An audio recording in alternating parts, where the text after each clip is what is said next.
নমস্কার, আমার বাংলা মাতৃভাষা চ্যানেলে আপনাদের সকলকে স্বাগত। আজ আমরা ব্যঞ্জন বর্ণের ত বর্গ কী করে লিখব সেটা দেখব এবং সাথে আমরা আলোচনা করব দাগের মধ্য দিয়ে কী করে আমরা ব্যঞ্জন বর্ণ আমাদের ছোট সন্তানকে সুন্দর করে শেখাতে পারব। শুরু করব বর্গ ত। সবার প্রথমে লিখব আমি ত। ত কীভাবে লিখব? এই যে বাংলা লাইন আছে, বাংলা লাইনের প্রথম লাইনের নিচে আমি একটি ছোট্ট গোল দেব। ছোট্ট একটি গোল, এটা প্রথম দাগ। তারপরে দ্বিতীয় দাগ হবে এখান থেকে ধরে এত অবধি আমরা আসবো, শেষ অবধি আসবো। আবারও ছোট্ট একটি গোল। এই সম্পূর্ণ আসার পরে হাত আমাদের কিন্তু উঠবে না, যেহেতু আমি এখানে ভিডিওভাবে করছি সেজন্য আমি বারে বারে হাত তুলছি, কিন্তু আমরা যখন লেখা শিখে যাব হাত আমরা তুলব না। এখান থেকে আমরা সোজা এতটা চলে আসবো। আবারও দেখব ছোট্ট একটি গোল, সুন্দর করে এতটা আসবো, আসার পরে সোজা উপরে চলে যাব। ত বর্ণের যেহেতু মাত্রা আছে আমরা সুন্দর করে মাত্রা দিয়ে দিই।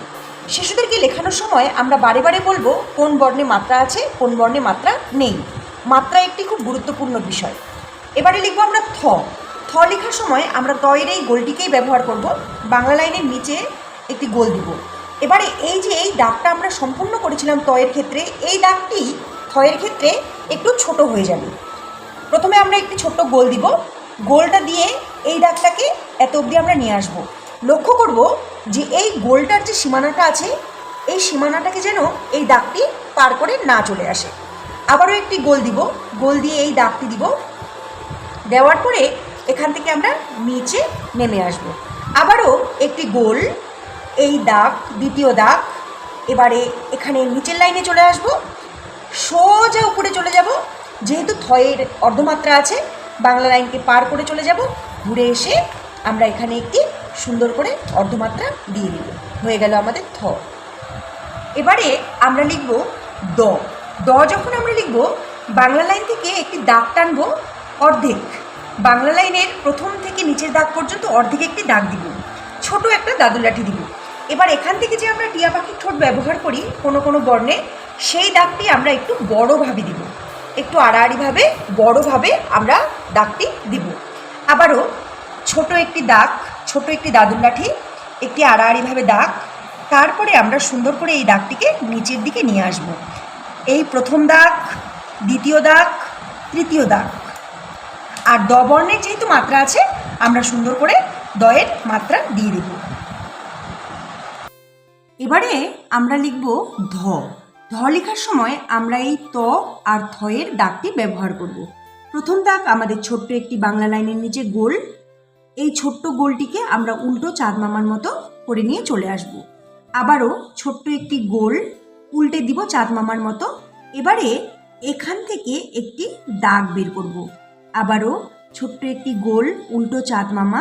এখান থেকে একটি দাগ বের করব। দাগটা বের করার সময় আমরা লক্ষ্য রাখবো যাতে আমাদের এই সীমানাটা পার করে এদিকে চলে না আসে। এবার নিচে চলে আসব। এবার সম্পূর্ণ বর্ণটা আমরা দেখব।